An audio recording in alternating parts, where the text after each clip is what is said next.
Euh, je trouve que la vie est faite de belles choses quelquefois et naturellement je me souviens quand j'étais ton élève que tu étais déjà un écrivain accompli, un poète, etc. Et que je te montrais mes gribouillages et toujours ces encouragements et ces critiques positives qui, moi, m'ont toujours beaucoup aidé, m'ont beaucoup marqué. Et je trouve extraordinaire que la vie fasse qu'on se retrouve tout d'un coup euh, à parler, quelquefois toi de mes livres et moi des miens. Et je crois qu'on a la chance de s'admirer l'un l'autre. Et ça, c'est merveilleux aussi parce que je ne sais pas, mais je crois que c'est peut-être un peu plus rare. Et donc, moi, je te lis depuis très longtemps, depuis que... Enfin, j'ai lu, je crois, la plupart de tous tes livres. Et j'ai toujours eu beaucoup d'admiration pour le romancier aussi que tu es. Et ce livre, Walcon, pour moi, est un magnifique roman. Et il mérite en cela d'être salué à double titre. D'abord parce que les magnifiques romans sont rares aujourd'hui, en tout cas tels que moi je l'entends, les magnifiques romans que j'aime. Et surtout, c'est un livre qui se donne à lire avec... euh, il y a une intrigue, il y a une histoire, il se donne à lire avec beaucoup de facilité et il est d'une complexité merveilleuse. Il fait partie de ces livres que j'aime aussi beaucoup à cause de leur mécanique extrêmement complexe. Et donc on a une sorte, euh, euh, disons, on a le respect de l'histoire, ce que j'aime infiniment, et en même temps, il y a une profondeur dont on ne vient pas à bout. Moi, j'ai lu ce livre plusieurs fois. Je l'ai lu d'abord pour le découvrir et je l'ai beaucoup aimé. Je l'ai lu après pour l'étudier un petit peu. Et je dois avouer qu'aujourd'hui, je ne suis pas arrivée au bout de ce livre. Alors, on va essayer quand même, à partir de quelques thèmes, de montrer la richesse qui ne sera pas épuisée, mais heureusement, à la fin de cet entretien. Moi, je voudrais commencer par le manuscrit, euh, parce que tu m'as confié que tu as eu beaucoup de difficultés à sortir de ce livre, comme on dit, et que l'éditeur a dû littéralement t'arracher ce manuscrit des mains. Alors, je comprends très bien pourquoi, mais j'aimerais que tu nous le dises.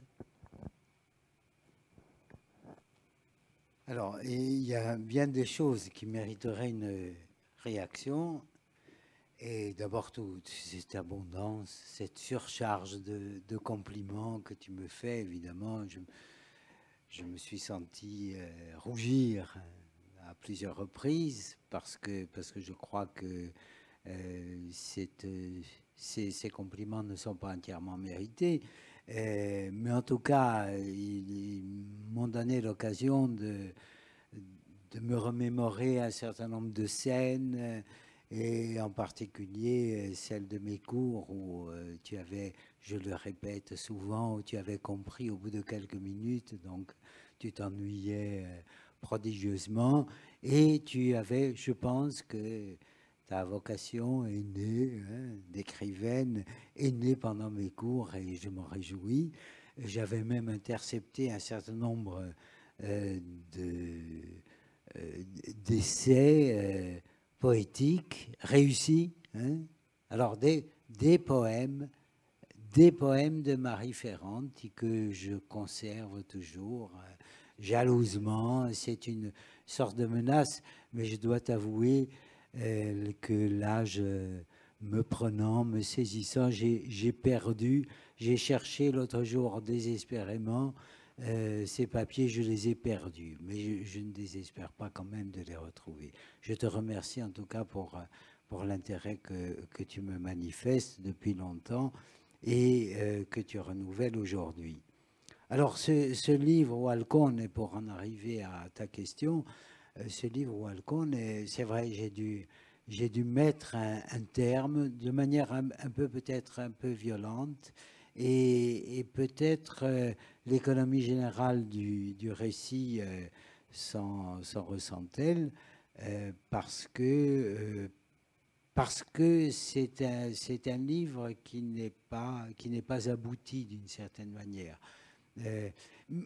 Cependant, ce que le temps et les circonstances extérieures m'ont imposé me convient finalement, parce que cela m'a permis, comme tu l'as très bien dit, de ne pas terminer. La chose qui, me semble-t-il, épouvante celui qui crée, c'est la fin de sa création. Or là, pour la première fois, j'ai l'impression que l'histoire n'est pas terminée et qu'elle coïncide avec la vie. Elle coïncide avec la vie telle qu'on peut la ressentir personnellement, individuellement, mais aussi la vie de l'histoire d'une communauté, d'une collectivité telle que la Corse, avec des histoires où l'individuel croise le collectif et il y a des échos comme ça. Et je me suis vraiment régalé à écrire de cette manière-là. Ce n'est pas une histoire particulière, ou plutôt, oui, je me suis attaché à dessiner, à peindre des portraits. J'y ai introduit beaucoup de complexité parce que c'est ma vision de la vie et aussi de la littérature. Mais il y a aussi des échos collectifs, d'histoire par exemple, d'Alir, les événements d'Alir, et d'autres aussi, l'histoire de cette génération qui est partie vers un ailleurs, poussée à la fois par l'exil et par le rêve, partageant à la fois le destin d'une certaine génération d'écrivains déçus, décontenancés par les secousses de la Première Guerre, mais aussi une partie de la population corse jetée à l'extérieur par l'exil économique, la difficulté, la pauvreté. Bref, ce roman me satisfait. Je me demande même si ce ne sera pas le dernier, parce que il y a, chaque fois que je le reprends et que je le lis, il y a une complexité qui me plaît et qui m'effraie à la fois. Tu as fait une excellente transition parce que j'ai commencé par Aléria. Alors, j'ai trouvé très intéressante que l'action se déroule en 1975. Or, il y a très peu de choses sur Aléria. Et ce qui est très intéressant, c'est qu'il y a une forme d'actualité, une permanence de la pensée d'alors, qui nous a échappé aujourd'hui et que le romancier restitue. Alors, j'aimerais qu'on lise un extrait, page 138-139. Ma l'altra cosa è che dicono che ci sono i problemi di trasporto per via di avvenimenti politici che si preparano in piazza. Pare che la c'è una proprietà occupata da militanti autonomisti armati e che sono sbarcati squadroni di gendarmi mandati da un ministro dell'interno e accampano un luogo. Antonia si è posata anch'ella e beiano a scendere ragionando. Antonia si piglia a risa e dice che con questi saienti che occupano la proprietà di un pedinero normalmente non ha da durare tanto, in verità non sanno manch'elli se li gollano o se li valano. Non c'è da portare pensiero. Cano da va, ma chi voleranno va? Sono una regina coi fucili di caccia. O Gabimaccia seria un dottore, allora pensate se li mandano i gendarmi o isolati, bideremmo quale manesco a tirare e a vincere l'armata o a facoltà di medicina. tanto più che non sanno manco qual è l'iso, tanto più che non sanno manco qual è l'iso, a quando dicono autonomisti, a quando autonomisti, e ridono, ma Antonia si ribiglia subito, che da cugina ha visto a facca o figliolino in sala, cercherà qualcosa in iso affari, un scritto o un libro, se non si sbaglia. Merci. Oui, j'ai trouvé très intéressante cette vision de l'histoire qui nous fixe à la fois dans l'histoire qui est en train de se dérouler sous nos yeux, avec des petits faits vrais qui sont si chers à Stendhal, mais à toi aussi, parce que je les reconnais. Et cette chose, 40 ans plus tard, qui a eu une telle importance, nous le savons, tout d'un coup, elle est réduite à une forme d'ironie méprisante, mais peut-être que méprisante, le terme est un peu trop fort. C'est une forme de dérision, de fatalisme. Il ne peut rien se passer. Et puis, ce paradoxe, un médecin avec les gendarmes, toujours cette idée de la puissance aussi de la France. Et ça n'est pas étonnant, puisque celle qui pense de cette manière, c'est quelqu'un d'une génération parente, fille ou nièce, etc., de ceux qui ont fait les colonies. Donc l'image de la France en quelques lignes, et ce livre, c'est ça, qui en fait tout à fait un trésor, c'est que en quelques lignes, tout d'un coup, on sait qu'on est en 1975. Un autre que Jacques aurait fait ça sur 20 pages, Jacques, en quelques lignes, nous replonge dans l'histoire, nous donne le recul nécessaire de son appréciation d'alors et en même temps nous remet dans le fil de sa propre histoire. Alors ça, moi, j'ai trouvé ça absolument remarquable et je voulais ouvrir mes questions là-dessus.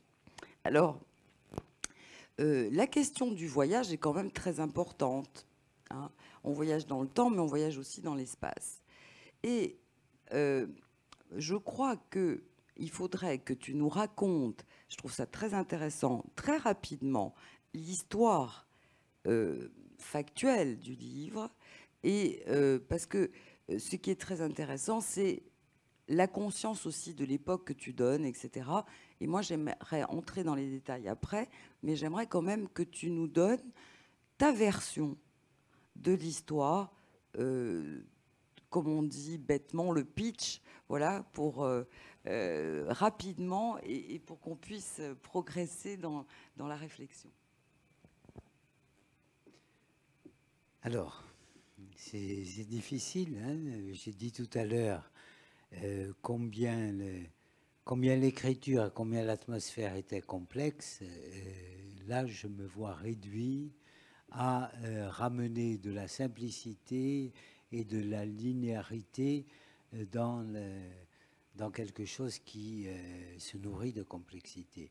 Mais enfin, on peut dire que l'histoire de ce livre repose sur un certain nombre de personnages, et parmi ces personnages, il y en a un qui est central, c'est Agadouch, qui est sur son balcon, qui attend depuis plus de 40 ans, 45 ans, son mari qui est parti chercher un avenir meilleur, puisqu'il est rentré en Corse après avoir en Corse, je dis en Corse alors que nulle part, hein,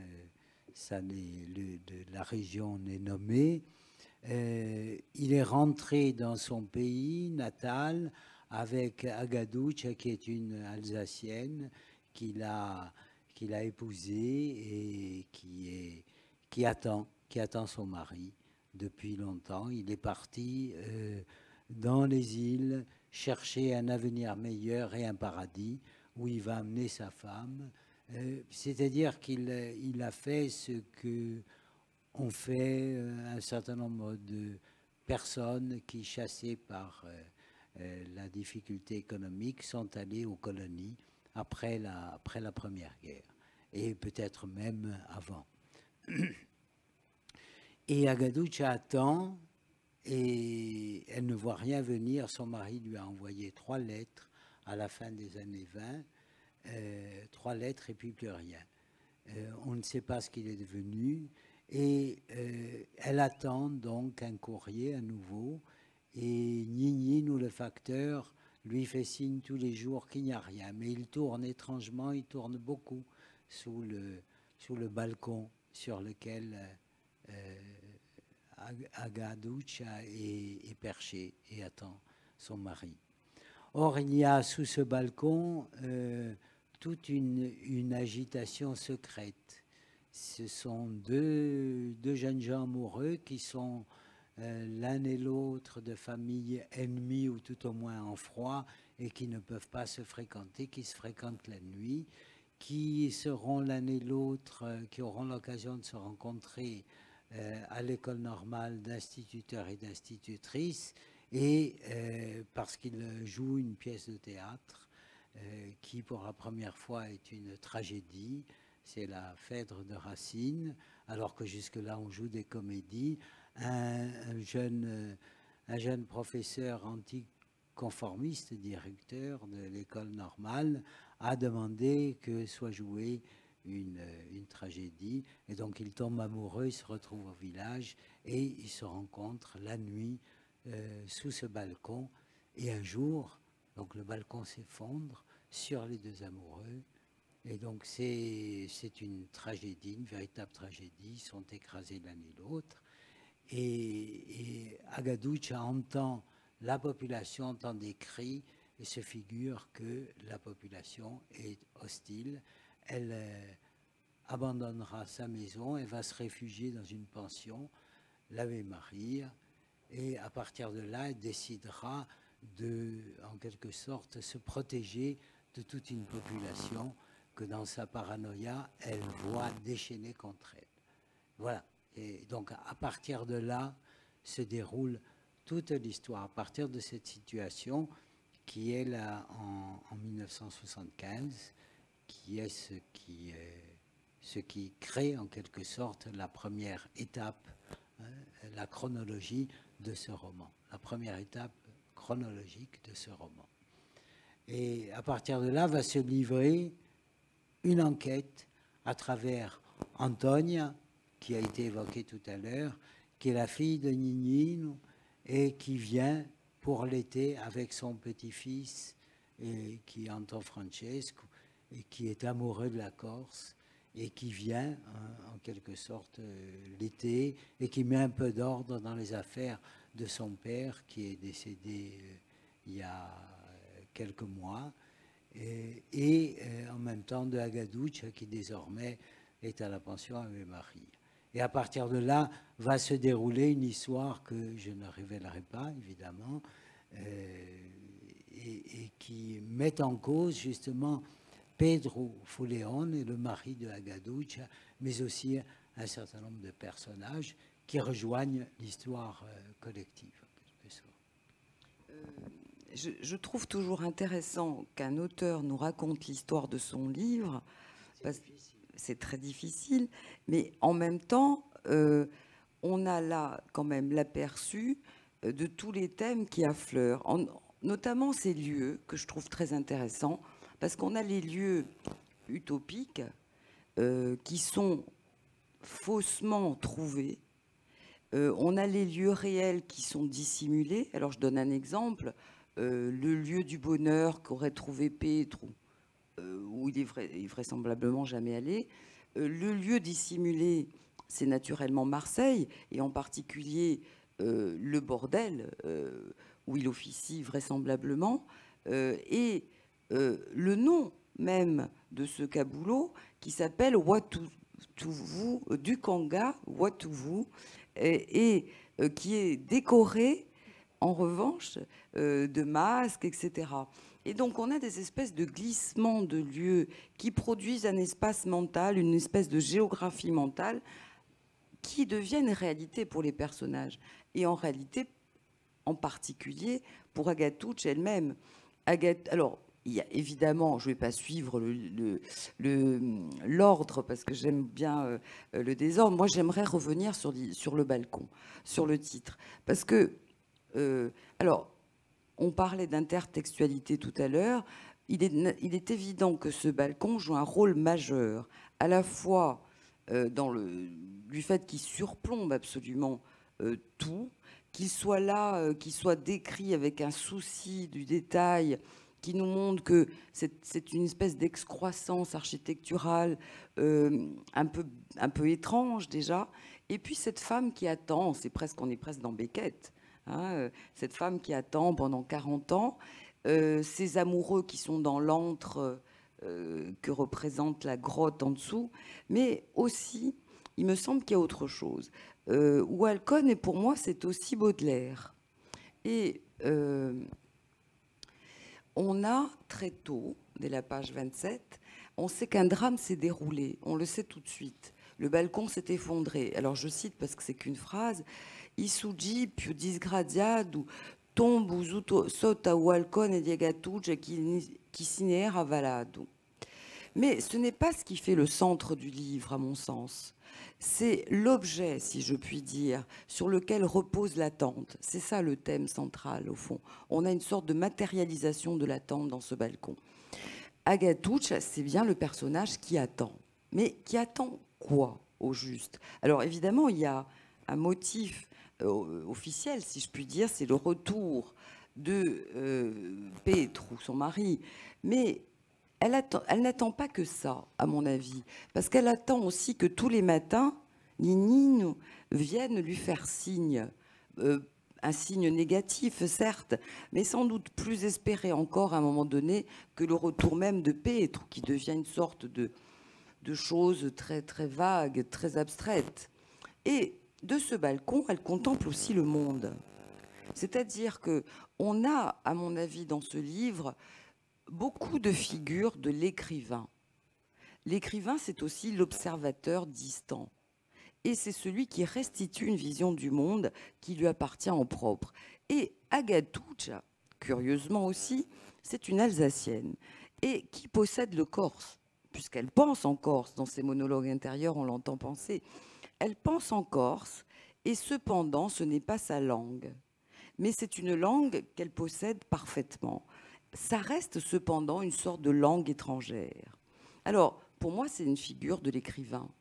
Et l'écrivain qui contemple d'une certaine manière le désastre du monde. Et ce désastre, il est d'abord intérieur, ce que je trouve intéressant. Alors, j'arrive à ma question, parce qu'Agatuccia vit dans un monde extrêmement silencieux. Ce silence nous est restitué paradoxalement par le monologue intérieur, qui dit à la fois sa pensée et qui dit à la fois le silence auquel les autres se heurtent quand ils essayent de l'interpeller, et qui dit aussi le silence dans lequel elle s'est plongée volontairement. Alors ça, je dois dire que pour moi, une des figures de style où Jacques fait des merveilles, c'est le monologue intérieur, parce que ça fait un lien très fort entre la pensée, ce qui assaille les personnages, leur vision immédiate de ce qui est en train de se dérouler sous leurs yeux, et en même temps la réflexion sur ce qui s'est produit. Donc on a une espèce de complexité là à plusieurs facettes qui me semble extrêmement intéressante. Alors, la question que je voulais poser, ce sont, en parlant du balcon, mais aussi, moi ce qui m'a beaucoup intéressé, c'est l'intertextualité. Alors, on commence tout de suite avec Proust. Et pour moi, on finit aussi avec Proust, d'une certaine façon. Et je disais à Jacques tout à l'heure que c'est un livre qui me semble extrêmement proustien. Pourquoi? Parce que d'un côté, on a évidemment l'histoire qui se déroule, mais on a aussi la fabrique de l'écriture qui est en train de se mettre en place. On a un personnage qui est une autre figure de l'écrivain, qui est le jeune garçon. C'est-à-dire que l'expérience de la lecture est une forme d'anticipation de l'expérience de l'écriture. Il faudra d'ailleurs s'arrêter sur ce livre Vasco. On n'a pas fini d'en parler tout à fait parce que c'est très très intéressant le lien à Vasco. Hein. Et puis on a en même temps les lettres qui sont aussi une forme d'écriture. On a leur lecture. On a à la fois les autres lettres cachées. On a le fait qu'elles soient détruites d'une certaine façon, c'est très important aussi, comme une sorte de brouillon de la vie dont on ne veut pas avoir de traces. Et en même temps, on a un grand lecteur qui est Nini, sur lequel je reviendrai, qui lui est nourri de littérature et qui, d'une certaine manière, s'attelle à rendre sa vie romanesque et complètement imaginaire.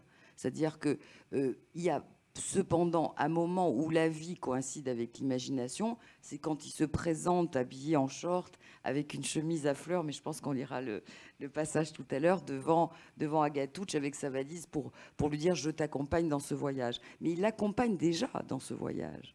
Donc, toutes les pistes qui nous sont données par ce personnage central qui est Agatouch, qui, au fond, est le centre autour duquel tournent tous les autres. Il y a les personnages fantômes aussi. Petre est un fantôme épatant, hein, parce que c'est à la fois un fantôme de mari, mais à la fois un fantôme de personnage, parce que c'est le fantôme de Vasco, vraisemblablement. Il emploie le même langage. Et on a aussi en miniature ce balcon qui est la forme miniaturisée, pour moi, de Roméo et Juliette de Shakespeare. Et d'ailleurs, les familles ennemies, ça n'est pas un hasard non plus. Bon. Alors, il y a tellement de choses, je m'excuse, je me perds un peu dans cette richesse. Et merci, mais c'est vraiment... moi, j'ai pensé au balcon. Je vais essayer de me référer un peu à mes notes quand même, parce que je voulais citer une strophe du balcon de Baudelaire, parce que je trouvais ça tellement juste et tellement proche de ce roman. Les soirs illuminés par l'ardeur du charbon et les soirs au balcon voilés de vapeur rose, que ton sein m'était doux, que ton cœur m'était bon. Nous avons dit souvent d'impérissables choses, les soirs illuminés par l'ardeur du charbon. Et ce balcon, où on dit d'impérissables choses, c'est un peu comme la matrice du romancier qu'on a ici, c'est-à-dire qui, d'ailleurs, va pousser aussi, disons, la virtuosité jusqu'à... Et là, il faudra avoir la référence. Nous l'avons... quand il fait une parodie de Baudelaire. Il fait une parodie de Baudelaire sous la plume de Nini. Hein. Et ça, c'est aussi très intéressant parce que c'est un rapport à l'île, à l'exotisme. Et Nini, qui est vraiment imprégné de littérature, va lui aussi écrire, mais il n'écrit pas bien, si je puis dire. Donc ça devient une forme de poésie parodique. Ceci dit, dans cette parodie, pour moi, il y a une forme... Enfin, moi, j'étais attendrie par ce poème. Parce que même si on connaît celui de Baudelaire, la question n'est pas la forme qui est plus maladroite. La question, c'est que le sentiment amoureux qu'il éprouve pour Agatouch a fait naître en lui le désir d'être un poète. Et il s'est référé à une forme fixe, si je puis dire, qui est le sonnet, parce que c'était sans doute quelque chose dans laquelle il pouvait mettre toute... à la fois la suggestion de sentiments amoureux et qui en même temps le contiennent. Il ne veut pas se lâcher, si je puis dire. Il ne veut pas que son émotion soit débridée. Et en choisissant une forme fixe et parodique, il est sûr de deux choses: de ne pas se tromper en s'inspirant de Baudelaire et de ne pas trop se trahir en étant contenu dans la forme elle-même. Et moi, j'ai trouvé ça plutôt attendrissant.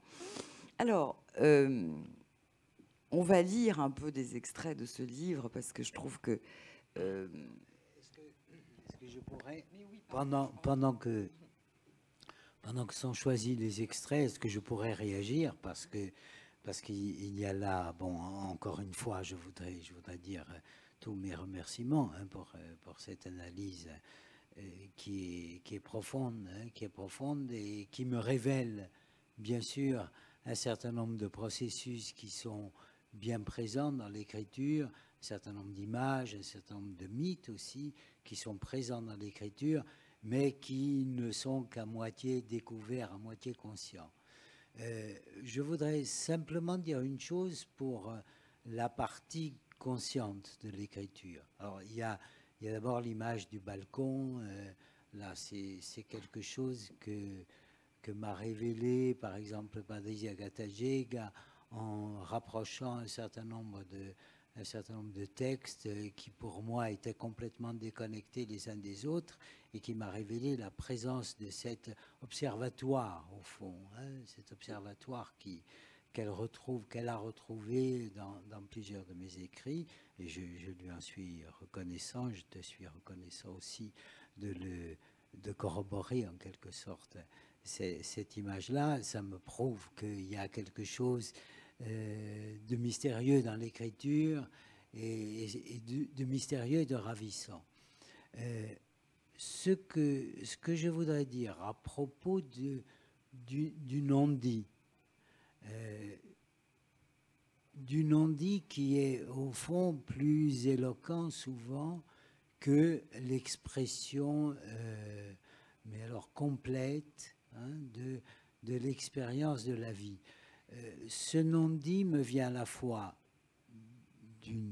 d'un goût particulier, individuel pour la réflexion sur les choses qui m'entourent, et d'autre part d'une observation qui réfère aux manières que nous avons en Corse de nous exprimer. Il me semble qu'il y a deux plans dans le discours corse. Il y a le plan de ce qui est explicité, et puis il y a beaucoup d'implicite qui est compris et quasiment, on pourrait dire, décodé par le silence. Au fond, je n'ai pas besoin d'exprimer clairement et explicitement les choses que tu connais, puisque tu fais partie de la même communauté, du même univers que moi, donc tu sais, tu possèdes le même code, et je n'ai pas besoin d'expliciter les différents termes du code pour que tu comprennes ce que je veux dire. Et il me semble que cela, nous le trouvons à tout moment dans la vie quotidienne. Alors c'est à la fois un avantage, un trésor et un inconvénient, parce que bien évidemment, les histoires individuelles, les problèmes individuels ne peuvent pas, les problèmes ou les beautés de la vie ne peuvent pas se de leur inféodation à une espèce de code commun. Il faut, pour qu'il y ait expérience positive de la vie, il faut qu'il y ait toujours réinvention de la vie. Il faut que je m'approprie la vie, que je la réinvente à tout moment. Et nous sommes donc dans la complexité de cette communication qui est très réelle et en même temps qui est enrichissante et qui est appauvrissante à la fois. On découvre la complexité. Voilà ce que je voulais dire. Et c'est pourquoi, lorsqu'il y a allusion à Proust, lorsque tu fais allusion à Proust, auquel je fais allusion de manière ironique dans un passage, eh bien, je m'aperçois que Proust est très corse. Absolument. Enfin, je crois qu'on est très à l'aise avec Proust quand on lit Proust, parce qu'on retrouve justement cet excès de codification, cette compréhension sous-entendue et cette impossibilité de communiquer, ou cette difficulté à communiquer autre chose. Mais moi, je trouve que quand même, cette Alsacienne mérite qu'on revienne un peu sur ce personnage. Je crois que j'avais j'avais un extrait sur elle. Pardon, j'ai pas mes lunettes et je suis un peu handicapée. Je vais la retrouver.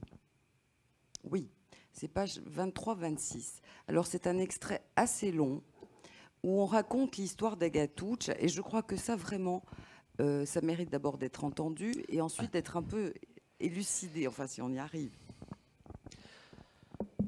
Antonia aveva sempre inteso che Agatuccia aspettava da voi sempre. Erano parecchi anni che l'era scalata in paese dopo il suo matrimonio guasto in Alsazia, finita la guerra. Pedro Fulleoni, il marito, l'aveva conosciuta quella dove era stato soldato al fronte. Di Agatuccia, Fulleoni un sabia tante cose e un marito violo solo e firmato senza parenti stretti, la via stallata in una casa badarna in dove la non c'era più che a sua mamma. Pochi mesi dopo demobilizzato, aveva lasciato in paese a sua gaduccia gara era Bertudo. Esattamente in due, Nimo podia sapere che il goppio frequentava poco a guida in nostro paese. Pedro Fuleone, pesante, era stato sempre considerato un giovanotto capace e intelligente. Giulio, il suo maestro, l'aveva presentato il certificato che l'aveva riesciuto primo o tra i primi. Era andata a scuola normale e a mamma soprattutto voleva che lo avessi un maestro e poi anche un professore alle alte scuole, che le capacità non gli mancavano. Ueniga. O fatto si sta che Pedro Fuleone era anche un teso che lo scriveva in francese e poi in ladino e anche in dialetto e riviste che lo si cominciava a stampare in città più maggiori dell'isola oppure in Parigi, in dove erano tanti compatrioti installati. Tutto andava così bene. Troppo. Ma era scoppiata la guerra maggiore che aveva mandato in pisticcioli i sogni di tutte le mamme. La guerra, sagra ma malaetta, aveva fatto piantare tutto. Buttato in paese con la gaduccia, a Moia, contavano che a poco le affari erano indispetriti tra a Moia e a Zozoggira.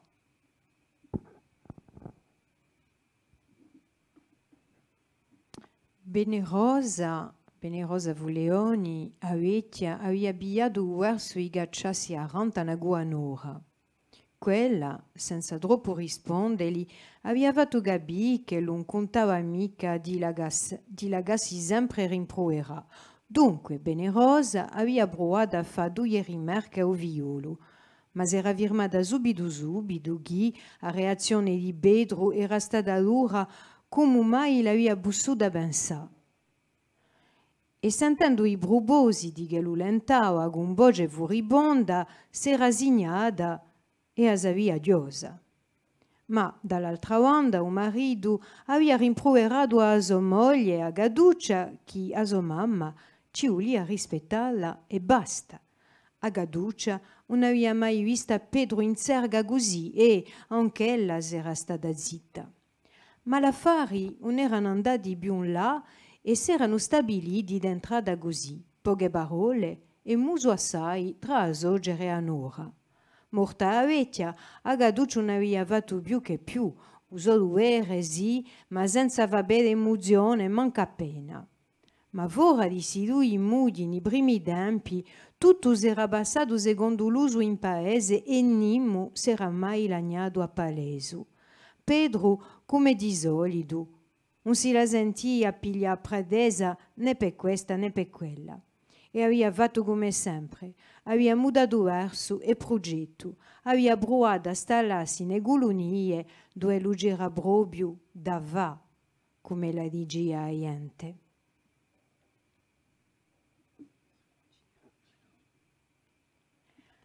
Da dando, quando lui si veniva a ragionare a Pedro, non si è più inteso che una cosa, e per tutto qua fa fortuna, in America Sudana o da Berte in Oceania, oppure in Madagascar, dove lui stava all'epica a Paulandria e a sentirgli uno e all'altro c'era forse più solida a usca e meno risico così.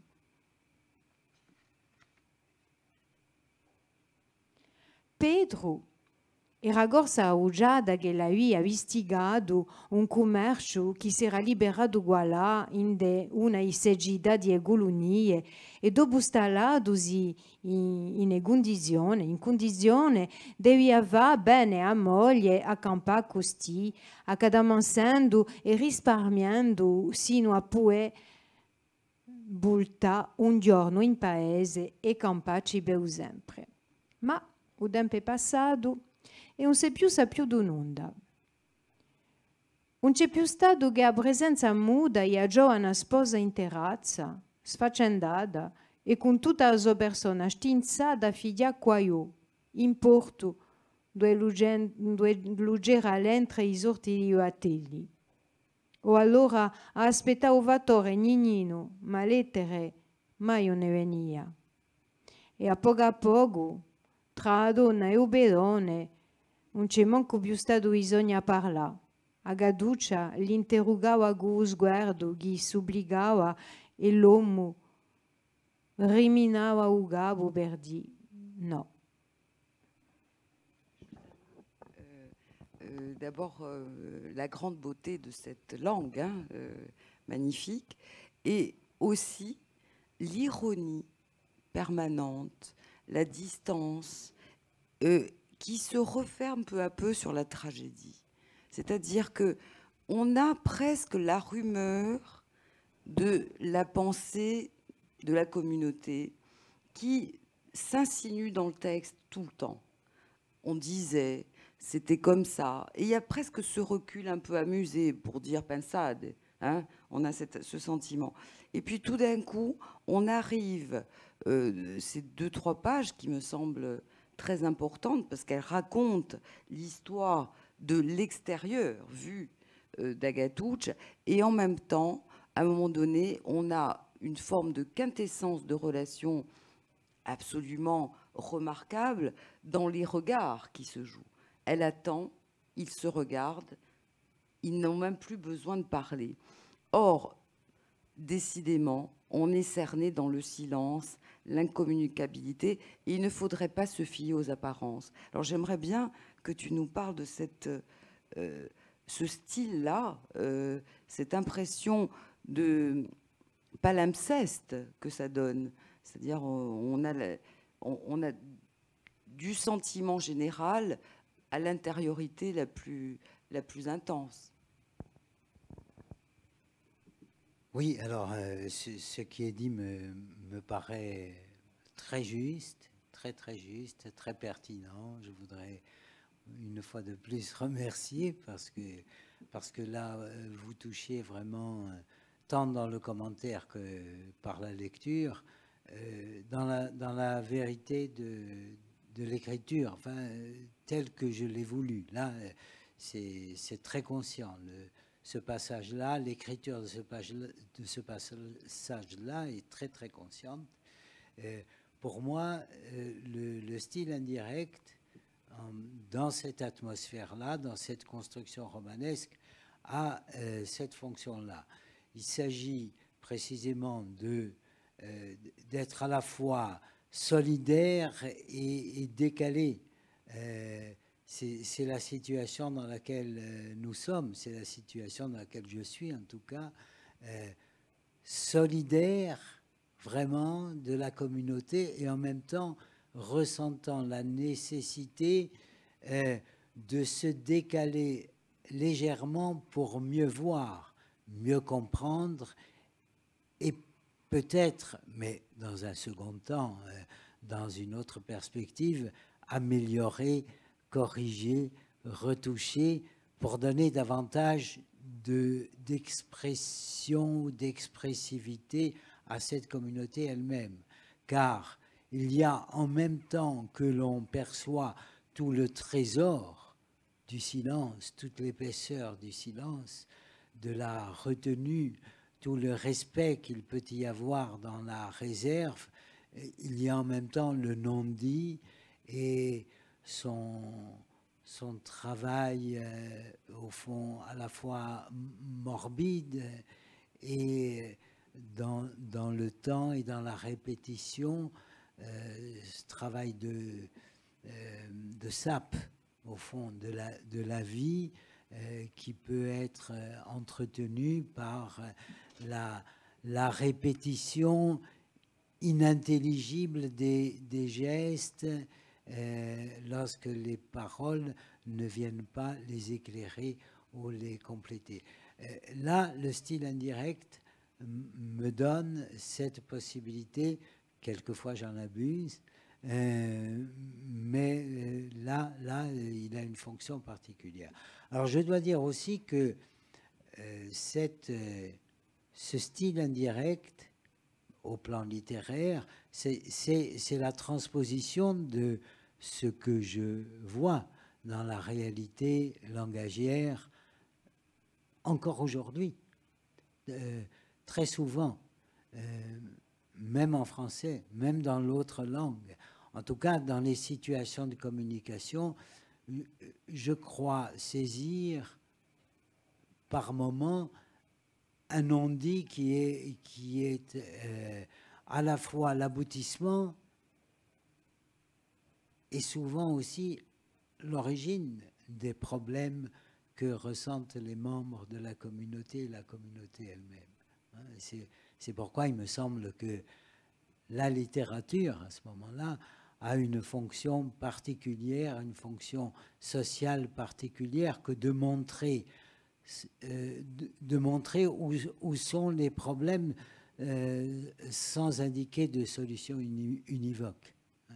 Et pour cela, il y a, dans mon imaginaire personnel, il y a un certain nombre d'images, un certain nombre de silhouettes qui donnent corps et un visage, et souvent une identité à ces processus qui intéressent la communauté.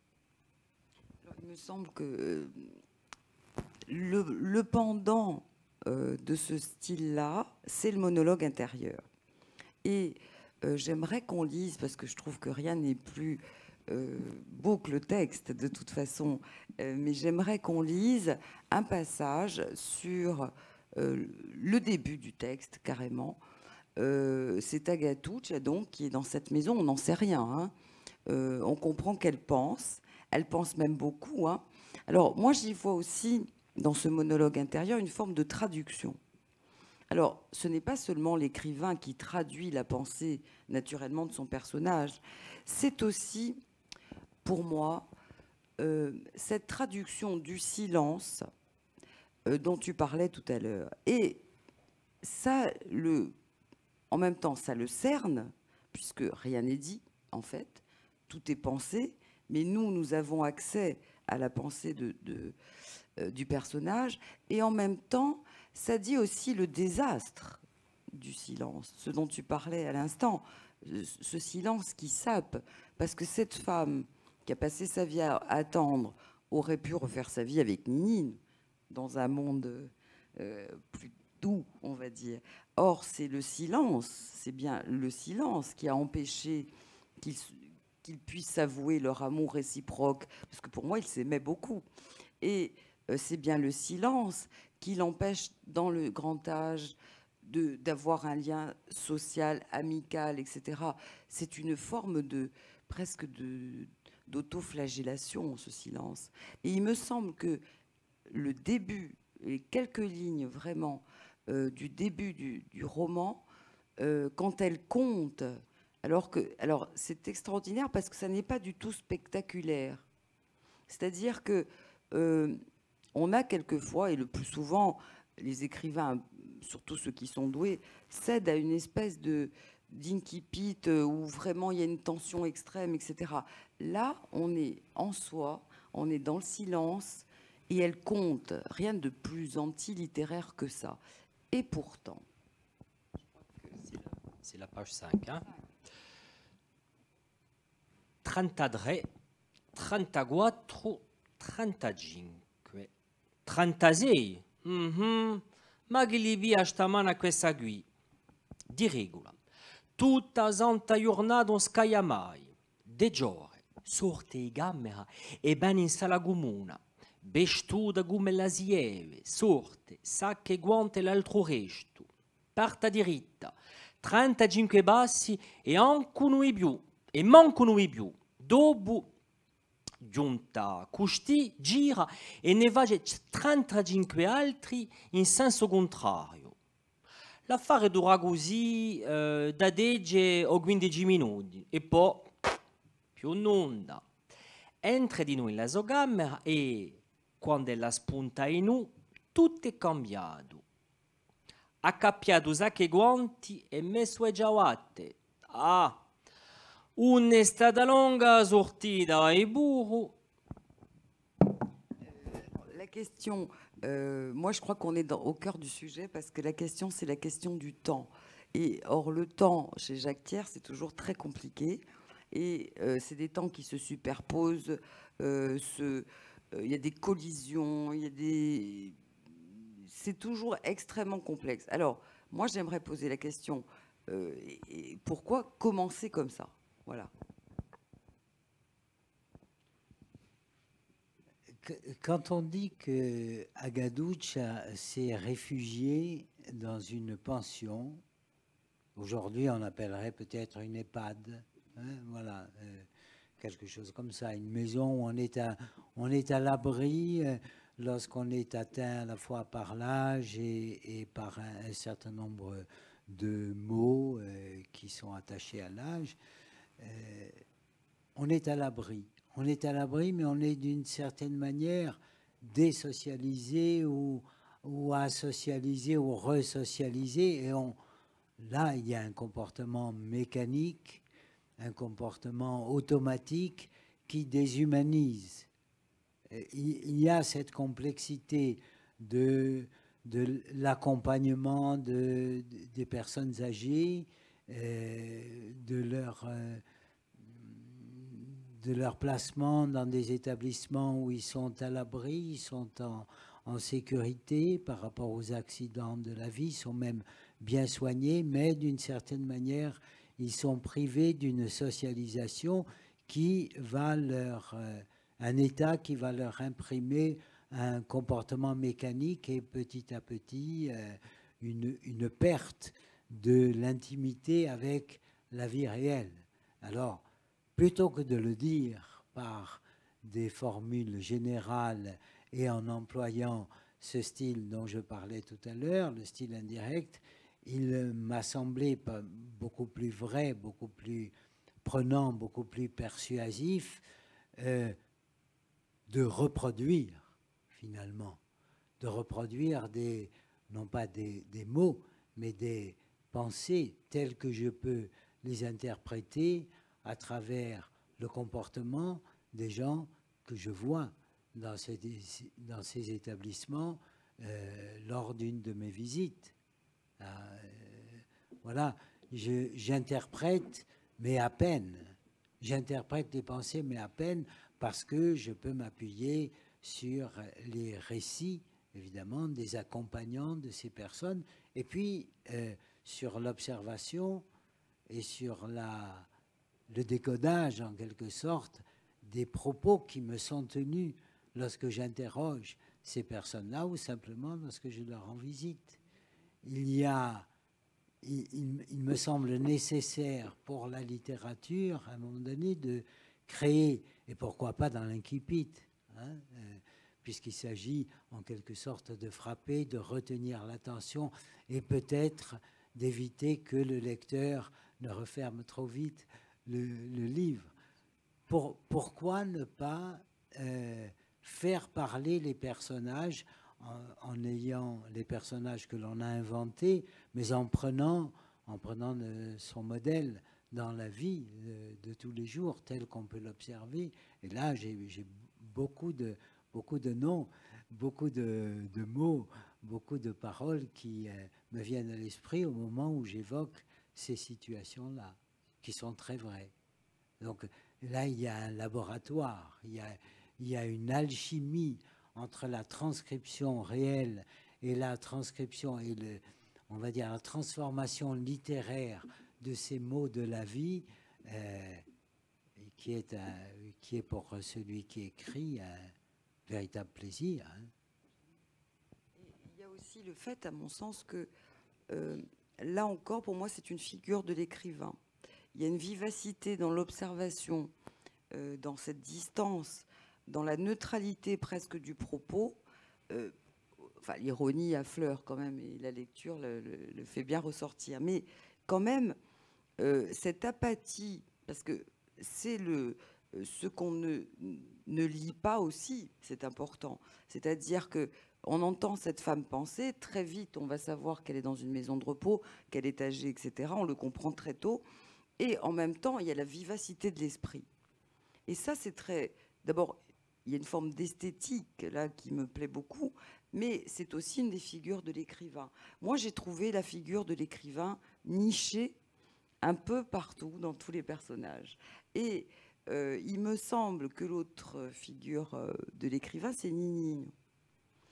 C'est Nininho, le lecteur merveilleux, parce qu'on a l'impression qu'il est le gardien d'un imaginaire qui se perd, hein, latin, etc.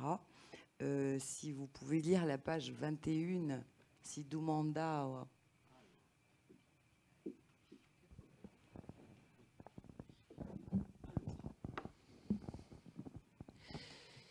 Si domandava tanto più che Nignino era chiaro che aveva passione per lo studio, lo scritto e i libri. La letteratura, la poesia, i scrittori, o più che l'aveva studiato e leggia, erano i greci e i latini. Da quello l'aveva studiato in scuola, non l'aveva più capiato. Era anche appena strana di vederlo gettarsi in dentro subito che l'aveva una piccola stondarella di libero. Quando gli altri paesani facevano l'orto o a partita a Bogge o il giro di quelle cantine con gli amici, ello pia una scusa o l'altra e si tirava all'ombra di una carriera o si straccava lungo di rado sotto un arboro di agurtalina e cacciava di stacche e ugolighe o e metamorfosi da puleo e si metteva a legge. Quasi vergognoso di va come facevano mica l'altri, ma non se ne podia impedire. E podia crescere l'erba in giraello, o ribombamudi o ganto all'ingiro. Si sentia, ne s'accordia più di nulla. Ne sentia, ne s'accordia più di nulla. Là, je dois dire qu'on se souvient très bien de Proust ici, mais c'est surtout ce que je disais, une espèce. Tu parlais de laboratoire, je parlais de fabrique, mais là, on a quand même une expérience de la lecture parmi d'autres, et j'aimerais. Je pense qu'il y a sûrement une part d'autobiographie aussi dans cette découverte, cette mise à l'écart, cette coupure avec le monde. N'est-ce pas déjà les prémices d'un futur écrivain ou d'un écrivain possible?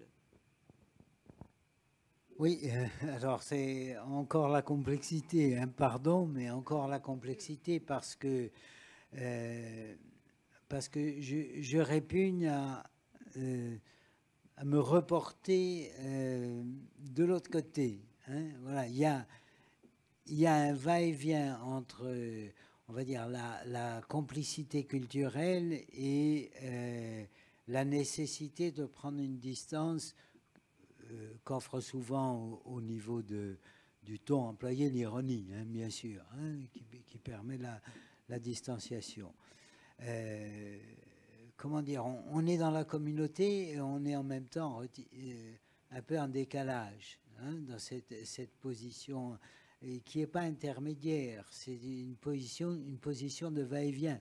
Hein, elle est radicale quand même. Ouais, elle est radicale. Elle est radicale. Alors, comment dire, il y a aussi l'allusion au fond à la culture, à notre culture, à la manière dont nous sommes à la fois héritiers d'une latinité ou d'une romanité qui se trouve évoquée à travers ces auteurs gréco-latins qui sont en même temps des classiques. Et il y a dans la personne, dans le personnage de Nininho, il y a en même temps quelque chose de dérisoire, parce qu'il est un peu décalé. Pour moi, c'est un personnage et c'est en même temps un type.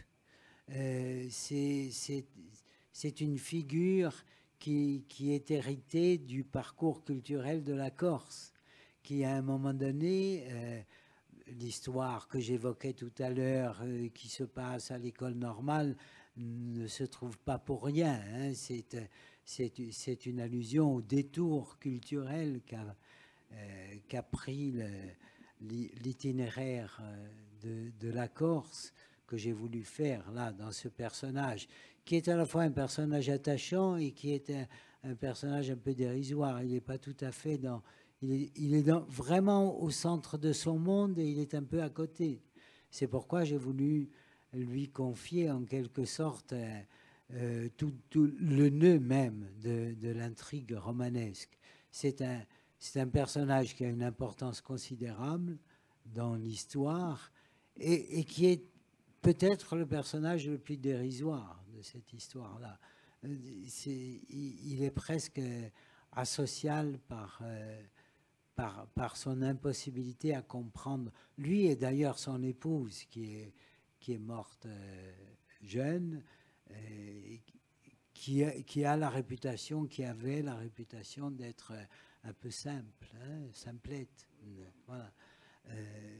Il y a là quelque chose, pour moi, il y a une figure, il y a une silhouette qui représente un peu les hasards de l'itinéraire culturel de la Corse, qui a bien sûr bénéficié d'une certaine manière de l'instruction, hein, introduite par la francisation, mais qui a été en même temps coupée d'un certain, on va dire, d'un certain héritage culturel de la romanité. Et ça a provoqué d'ailleurs historiquement en Corse une espèce de paupérisation culturelle pendant un certain nombre de décennies. Et Nini nous porte un peu les stigmates de cette histoire-là. Enfin, c'est ainsi que je l'ai voulu. Alors j'ai eu beaucoup de mal parce que c'est difficile de dépeindre un personnage pour lequel on a beaucoup de sympathie et en même temps dans lequel d'ailleurs on reconnaît un certain nombre de personnages, de personnes réelles et peut-être un certain nombre de ses propres traits. Hein, quelquefois, il y a ce portrait est aussi un autoportrait par moment de chacun d'entre nous. Voilà. C'est une tragédie aussi. Hein. C'est une tragédie parce que c'est la culture des incarnés. C'est-à-dire que le travail qui lui est offert d'être facteur, hein, ne lui permet pas d'utiliser. La lecture devient une forme de tarissement de l'imaginaire et forme une sorte de complexe aussi. J'ai ce sentiment-là qui explique aussi la parodie du poème aussi. Enfin, c'est une autre interprétation, mais qui est vraie aussi, parce que il est lecteur, mais il n'est pas écrivain. Il est à mi-chemin et il n'est surtout pas artiste.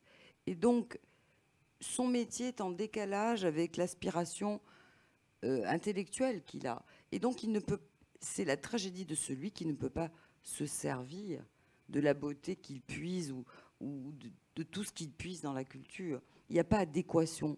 Et c'est vrai que c'est un drame qui est incarné, en revanche, très pertinemment par un personnage et qu'on peut évidemment reporter à beaucoup de personnes qu'on a pu connaître. Et donc, la culture, ça devient une sorte de chose un peu abstraite. Oui, alors sans aller trop loin, parce que on détruirait en quelque sorte la complexité.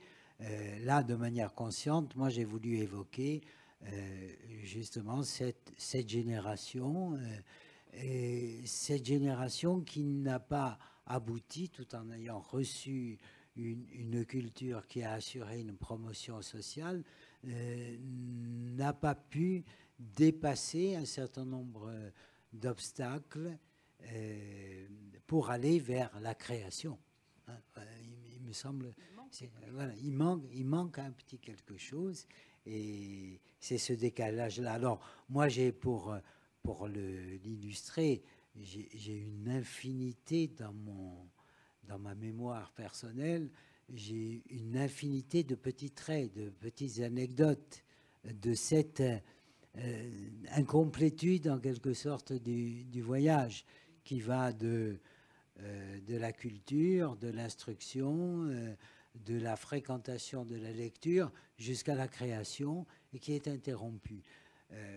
C'est pas, j'ai des souvenirs d'enfance ou en particulier un livre, je le cite souvent, La maison du chat qui pelote de Balzac, situé sur une étagère trop haute pour que l'enfant puisse l'atteindre.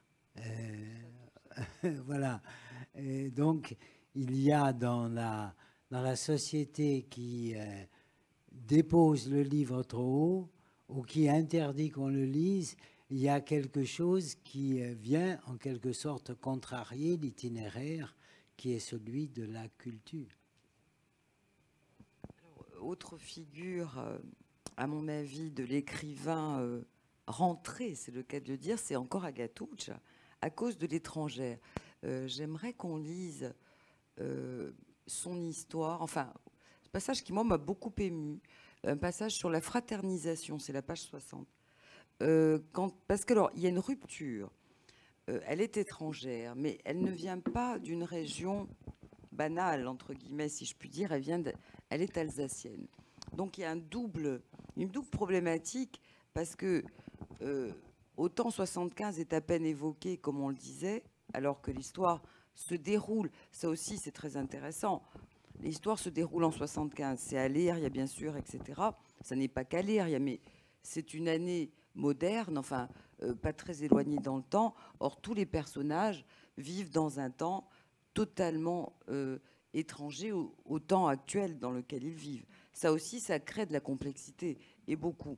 Et un des temps, évidemment, qui a marqué l'esprit, l'imagination et les vies même, qui a bouleversé les vies, c'est la guerre de 14. Or, dans cette guerre de 14, ce qui provoque la rupture, à mon avis, quand même espérée et désirée par la belle-mère, hein, qui est presque vénéneuse, hein, elle a un prénom qui entend, hein, qui laisse entendre des choses assez terribles. Hein. Ouais, hein, tu es d'accord, tu as vu, c'est ce côté. Bon, c'est quand elle raconte. Alors, la belle-mère qui a des idées toutes faites et préconçues, naturellement, sur ceux qui ont fraternisé avec les Allemands. Or, il se trouve, et qui n'a aucune pitié pour eux. Et j'ai trouvé un passage très beau, qui est presque un poème, à mon sens, parce qu'on trouve aussi beaucoup de choses très différentes dans cette prose, qui est assez court, qui est le passage où elle se rappelle la fraternisation de son frère, à qui ça a coûté la vie d'ailleurs, avec les Allemands. Mezzanotte s'avvicina e si sente suonare una viscola e una spezia ai piano. Erano sti bavaresi che festeggiavano a Natale, ma che impressione. D'un lato canto di messa e dall'altro sparade e tutto qui sotto un ciar di luna in piena campagna con la neve che copria tutto. Quando le vino gompio e mu fatto le vive e podando toccava a noi. O capitano ha messo a cantare Minuit chrétien, c'est l'heure solennelle e noi abbiamo ribiato e poi dopo il è né le divino enfant. Ci hanno stata sante e hanno sciacamanato qui e non ne venivano più. All'ultimo siamo stati io e due altri che sappiamo l'alemano e ci siamo avvicinati appena ai più e insieme con i bavaresi abbiamo fatto un corso e cantato due cantichi. Ah, se la Maria conta non ci avrebbe riuto manca appena, ma infatti so questi e accade quasi in ogni luogo, ma per disgrazia non gioieranno onda. Là, on voit quand même la différence entre Agatouch, qui est sincère, qui ose dire des choses qu'elle sait qu'elles seront condamnées finalement par la famille, par la belle-mère, et la différence entre les lettres du frère, qui sont des lettres authentiques, des lettres pleines d'humanité, de compassion, d'intelligence, et les fausses lettres de Pietro. Là, on assiste quand même à quelque chose qui, pour moi, outre la rupture avec la belle-mère, est aussi le signe du piège dans lequel elle a pu tomber. Elle est tombée sur quelqu'un qui est écrivain d'ailleurs. Pietro, c'est une autre figure de l'écrivain, et qui l'a fait tomber dans le piège de la fiction. Mais le piège de la fiction non consenti, si je puis dire, parce que le piège de la fiction, on veut bien tomber dans le piège de l'histoire, dans le sortilège de l'histoire. Mais là, c'était un piège réel. Et donc, il y a cette confusion entre, j'ai envie de dire, c'est la figure du mauvais ange, Pietro, c'est la figure du mauvais écrivain, qui est incapable d'avoir une réelle production. C'est une production avortée, hein. Je crois que j'ai un passage où on le dit carrément. Et en revanche, qui est assez virtuose pour, dans la vie, créer des fictions, mais terribles, enfin épouvantables et absolument ignobles. Enfin, c'est un personnage extrêmement antipathique. Et s'il n'était sauvé par la figure de Vasco, on ne l'aimerait pas du tout. Alors, je ne sais pas ce que j'aimerais ton avis là-dessus. Alors, tout à fait d'accord. Hein. C'est vraiment le salaud. C'est le salaud. Il n'a vraiment aucune qualité humaine. Hein. Il est un dévoiement. Il est un dévoiement de la culture. Et d'ailleurs, à un moment donné, Agaducha, lorsque à la fin, Agaducha se dit que tout le monde lui ment, que Pedro ne peut pas l'avoir trahi parce qu'il n'aurait pas eu besoin de copier ses lettres parce qu'il avait trop de talent. Voilà.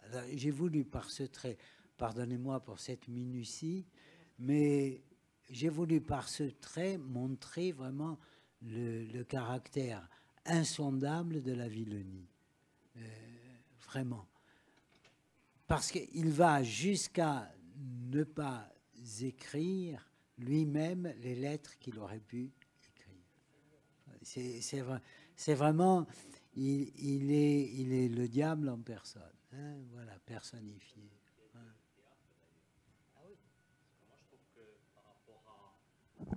J'ai lu le roman, ça peut se passer sur deux plans. Pour moi, au niveau de la scénographie, c'est-à-dire un espace vide où les personnages en action, je dirais, évoluent. Des fois, comme le disait Marie, par rapport à des monologues, par rapport à des soliloques, où justement, il se livre seul. Et je dirais, le regard sur le balcon en contre-plongée avec cette femme-là, quoi. Et je trouve que ça peut donner un très beau... Bon, après, il faut aussi cutter, c'est-à-dire qu'on ne peut pas jouer tout ce qui est raconté, bien sûr, parce qu'en théâtre. Mais je trouve que ça peut être... on a vraiment des personnages théâtraux aussi, quoi. Qui peuvent être incarnés, quoi, je trouve. Enfin, moi, c'est à la lecture de ce roman, c'est pour ça que je me le projette plus en pièce que quand on lit un roman comme ça où on met une certaine distance, quoi. Voilà, c'est un livre vivant et vraiment des personnages intéressants et très très riches, quoi. Donc à toi, Jacques. Alors, c'était évidemment plus long que je n'imaginais, mais tant mieux, parce que on n'en fera pas. Voilà. Alors, mais j'aimerais quand même juste avant de parler de la Phèdre. La Phèdre dit Racine, parce que c'est très intéressant que tout d'un coup, d'abord, on lise Racine dans ce roman. Moi, j'ai toujours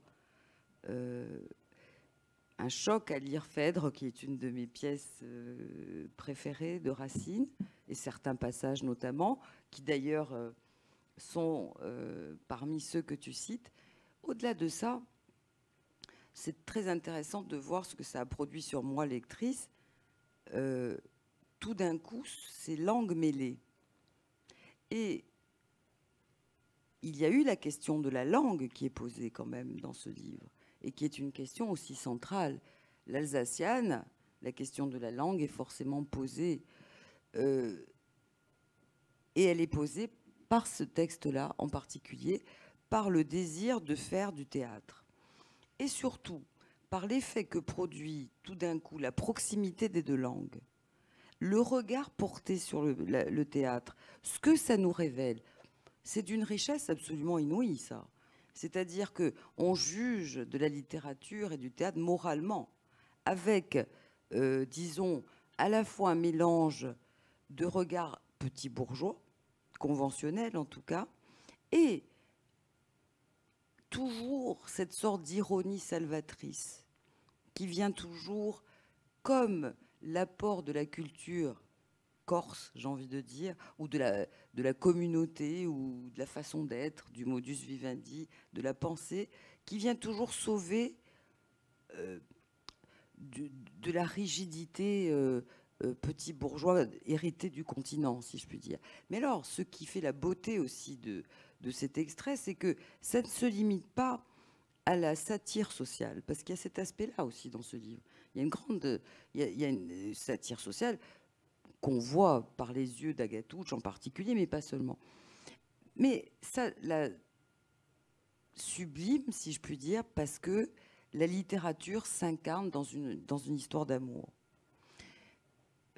Ça sera une des questions que j'aimerais te poser.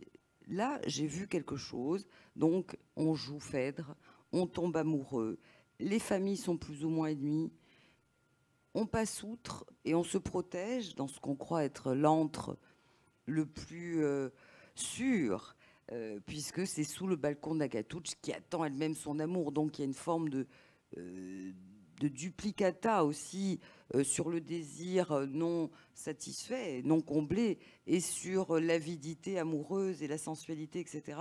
Il y a là aussi un plan dont vous parliez là qui est très intéressant. Mais le balcon s'effondre. Et je me dis finalement, est-ce que la littérature, c'est ce qui prédit le désastre? Je me suis demandé si c'était ça, ce balcon, et finalement. La mort des amants, quoi. C'est l'effet que ça m'a fait. Ah oui, hein. Ouais. Non. Je dis que quand je l'ai lu, c'est l'effet que ça m'a fait. C'était la faute, c'était la cause, c'était la littérature. Voilà, moi, c'est l'effet que ça m'a fait. Mais... Alors, là, je n'ai pas de réponse univoque. Hein, mais évidemment, ce cheminement m'a interrogé au fur et à mesure que l'idée m'en est venue et qu'elle s'est petit à petit exprimée. Et j'ai voulu laisser les choses en l'état d'indécision parce que cette indécision me paraît plus vraie. Parce que si l'on reprend les choses et si on les historicise, on s'aperçoit que cette apparition de la Phèdre de Racine arrive comme une révolution dans une tradition qui est une tradition scolaire où on joue des comédies, voilà, devant un public qui est complice. Voilà, c'est les familles qui sont d'accord et qui accomplissent une cérémonie qui, au fond, n'a plus rien à voir avec la littérature, puisque le texte littéraire est utilisé comme un prétexte pour les familles, pour conclure une année, etc. Et on voit comment un certain nombre d'habitudes se sont greffées là-dessus, les familles, le corps enseignant, la répartition entre l'école normale des filles et des garçons à l'époque. Tout ça est très, très conventionnel. Si bien que la littérature qui y est donnée est convenue. Et il faut qu'intervienne quelque chose de différent, c'est pourquoi la tragédie et Racine et la poésie de Racine arrivent là. Mais cette poésie de Racine, elle n'est pas véritablement revivifiée, parce que le jeune homme et la jeune fille qui jouent Racine ne peuvent pas réaliser l'illusion tragique. C'est impossible. Donc, il y a nécessité de prolonger l'expérience, de lui trouver un aboutissement dans la vie. Et c'est pourquoi cet échec, représenté par la mort, par l'effondrement du balcon, ce n'est pas tout à fait un échec. C'est l'accomplissement de la tragédie. C'est-à-dire que la littérature passe véritablement dans la vie, même si l'issue est extrêmement malheureuse. Il y a quand même une assomption de la tragédie. Voilà, c'est très compliqué, pardonnez-moi, mais c'est ainsi que je l'ai voulu.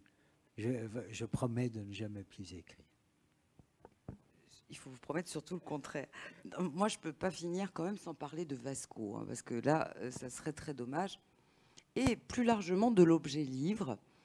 Il y a là quelque chose que j'ai rarement rencontré. On a la bibliothèque, on a 2 exemplaires de Vasco, ce qui n'est pas indifférent, on va le voir. Il y a le personnage lui-même. Et enfin, il y a l'effet qu'il produit.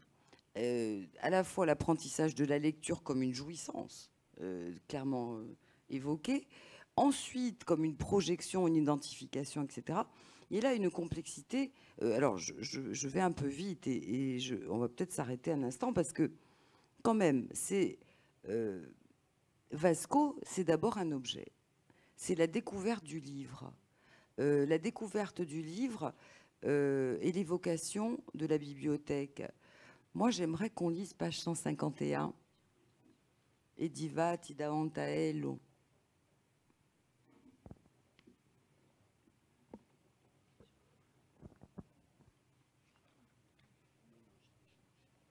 Parce que là, le texte parle de lui-même. Je pourrais vraiment pas faire mieux. E difatti, davanti a ello, in biblioteca di Pedro, c'è un'infilarata di titoli e nomi belli conosciuti.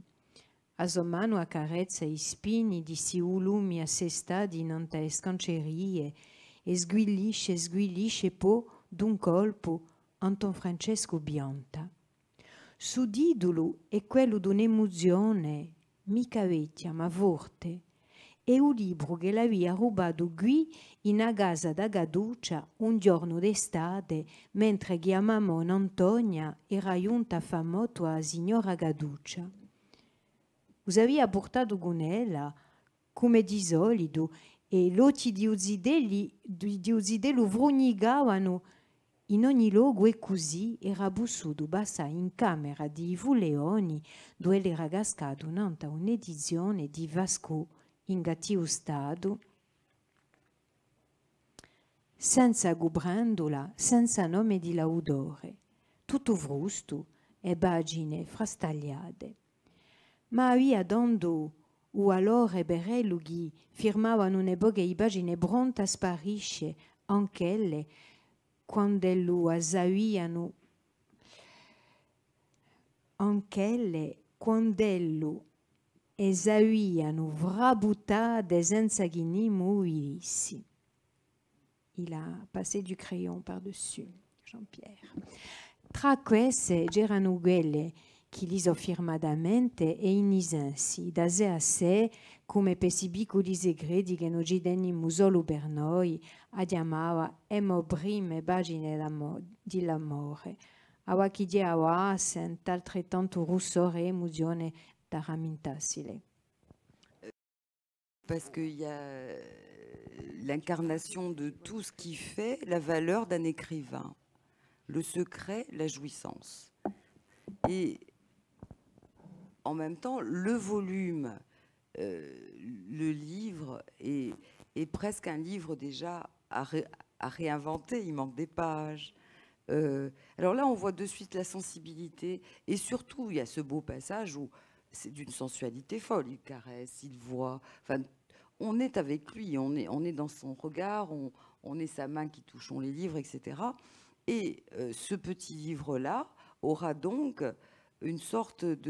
permettra une sorte de passage initiatique, permettra le voyage mental, si ce n'est le voyage réel, puisqu'il peut aussi inviter au voyage réel, et ça on le verra là, parce que j'aimerais quand même qu'on voit la différence avec... là, on parlait d'intertextualité tout à l'heure, mais on le voit bien avec le commentaire de la professeure hein, qui ouvre des perspectives, page 178, page 179.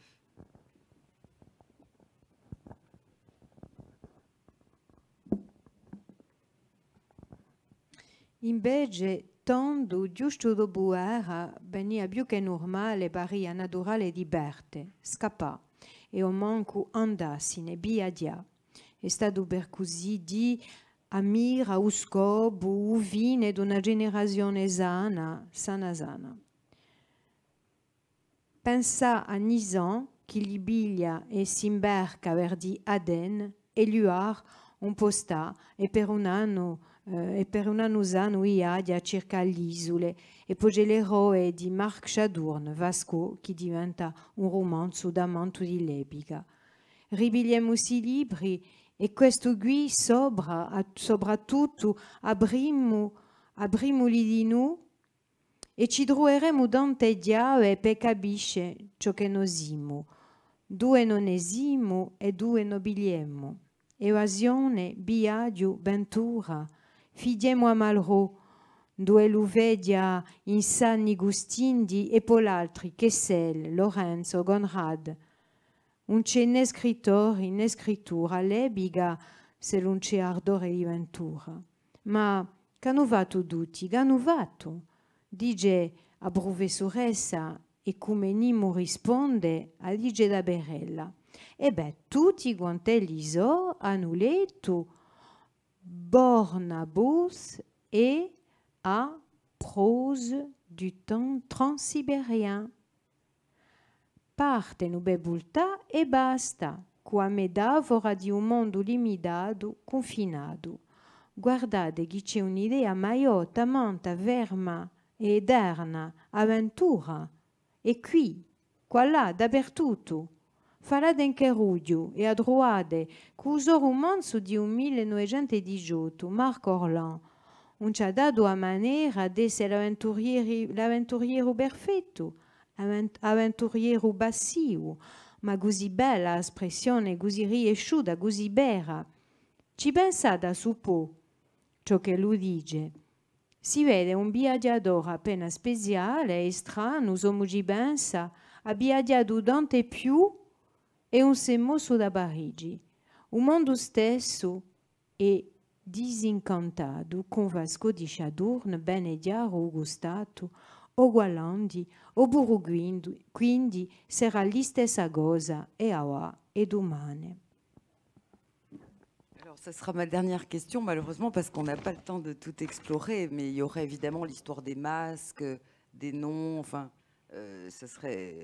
c'est quand même important de dire ce décor qui était censé devenir de Tahiti et qui est dévoilé par le maçon marseillais comme venant évidemment d'un autre lieu et pour cause, puisque lui, il les a découverts dans un bordel marseillais. Ça, c'est tout à fait, moi je dis tout à fait extraordinaire. Ces passages-là sont tout à fait uniques. Mais disons que pour revenir, là, on a vu, Patrice, le nombre d'écrivains, hein, c'est fou. Hein, il y a aussi le rouge et le noir qui est évoqué, pas n'importe quel passage, le passage du livre, hein, quand le père frappe Julien Sorel et fait tomber son livre préféré, les mémoires de Lascaz, etc. Il y en a d'autres que j'ai relevés. Et Vasco tient lui-même son surnom de Mallarmé. Enfin, c'est infini. Mais est-ce que, justement, cette idée du voyage qui est partout et qui est nulle part, le voyage immobile, est-ce qu'on est revenu aussi de cette littérature du voyage?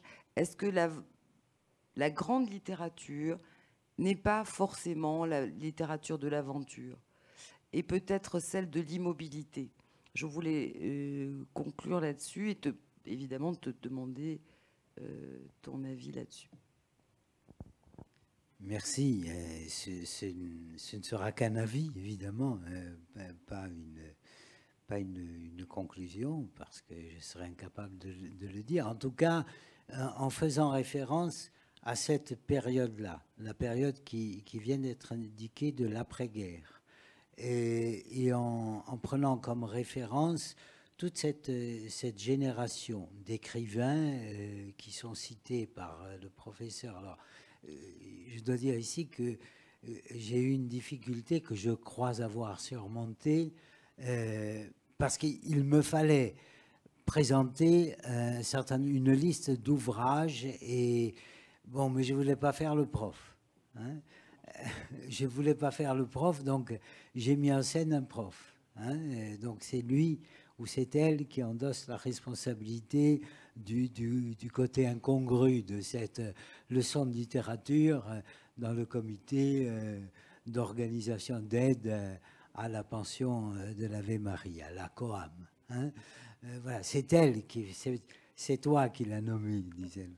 Voilà, c'est elle qui commet la faute et pas moi. Enfin, c'est du moins l'illusion que j'ai voulu me donner. Ce que j'ai voulu représenter là, c'est un motif qui est permanent et qui, je crois, est éternel, parce qu'il réfère précisément à l'immobilité de l'écrivain. L'illusion qui consiste à croire que le bonheur, le paradis est ailleurs. L'écrivain sait au contraire que le paradis est hic et nunc. Il est ici, et dans le moment extrêmement étroit, exigu, limité, non seulement de sa vie, mais de son observation et de son écriture.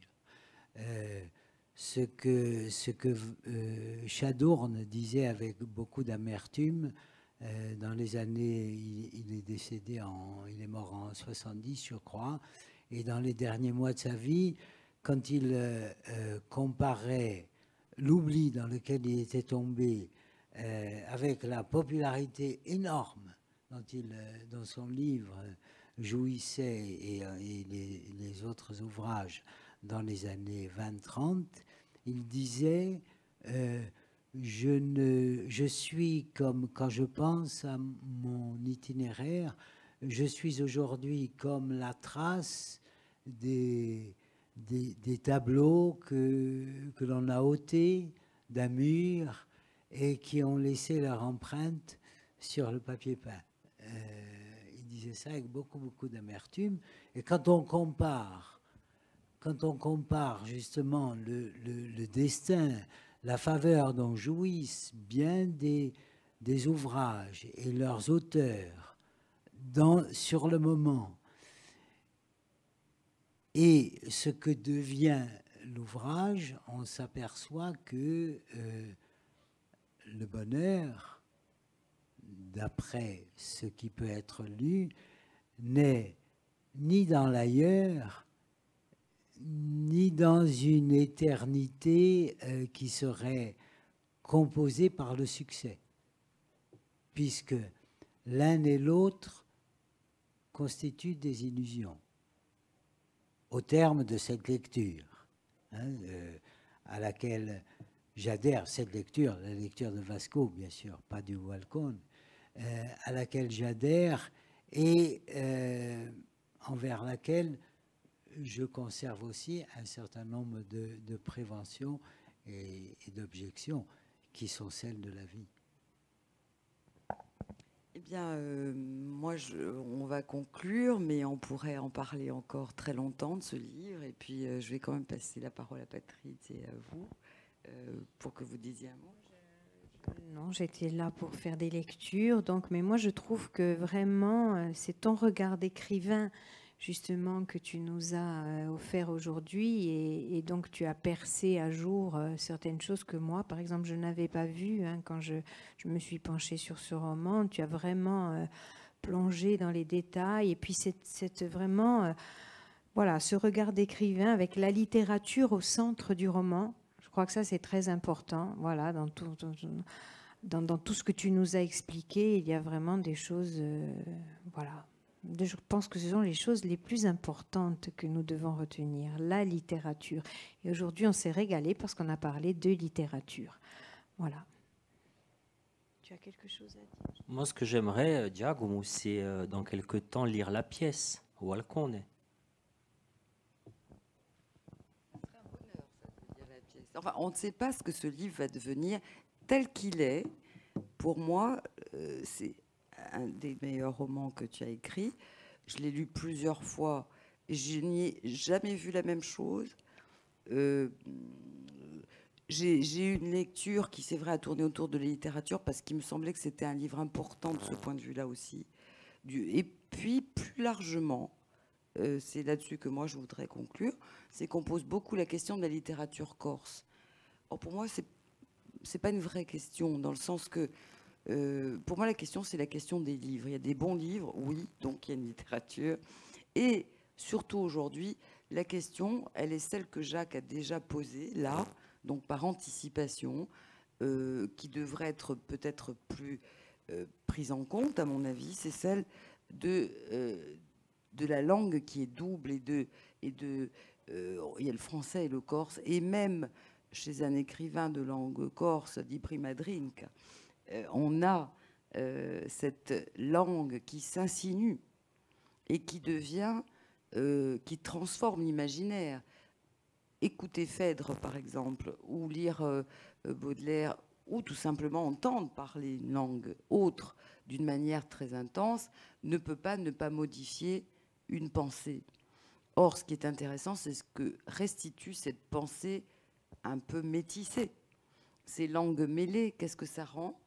Et je crois que là, on a à la fois des traces d'un temps passé, parce que ça, on n'a pas abordé ce sujet, mais c'est passionnant aussi, hein, la trace du langage parlé et de la pensée qui est davantage dans les années 20-30, même si ça se déroule dans les années 70, et la trace aujourd'hui, qu'est-ce qui est restitué? Il reste à écrire un autre roman, c'est pour ça que tu ne peux pas arrêter. Là-dessus, je pense. Alors. En tout cas, je te remercie. Moi, ça m'a donné beaucoup de joie de lire et de relire ce livre et d'être aujourd'hui en votre compagnie. Voilà. Alors, moi, juste, je voudrais rajouter une petite chose, c'est que je vais quand même le relire aussi encore une fois, bien que je l'ai lu au moins 2 fois, voire plus. Mais c'est vrai que, à la lumière de ce que tu nous as dit aujourd'hui, je vais y trouver autre chose. Et je voulais dire que c'est vrai que quand on lit Walcon, eh bien, on n'est pas du tout dérangé par cette intertextualité. Pour nous, c'est quelque chose de tout à fait naturel. Donc, voilà, la littérature, ça reste la littérature, qu'elle soit en corse, en français, en corsé, en français. Voilà, donc merci. Alors moi, je vais vous dire merci, hein, tous les trois. Puis je vais m'en tenir à ça, parce que sinon, on va repartir pour 1 heure.